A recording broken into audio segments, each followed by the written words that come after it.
শীতকালে সুস্থ থাকতে চান? চা খান। হ্যাঁ, ভাবছেন কি বলছি, চা তো অনেকেই খাবেন না শরীর সুস্থ না থাকার কারণে, তাই তো?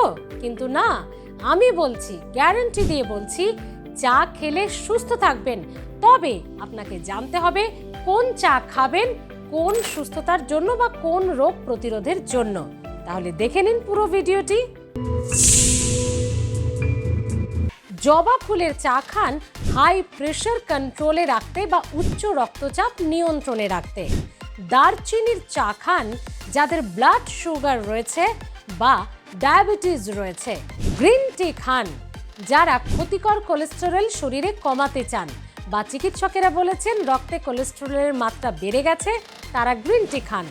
লবঙ্গ চা খেলে পেটের কৃমি মরে, পেটের ক্ষতিকর ব্যাকটেরিয়া মরে, পেটে ইনফেকশন কমে। চায়ে অল্প এক চিমটি হলুদ গুঁড়ো মিশিয়ে খেলে শরীরের বিভিন্ন জায়গায় জ্বালা পোড়া বা ব্যথা কমে। পুদিনা পাতার চা খান যাদের হজম শক্তি কম তারা।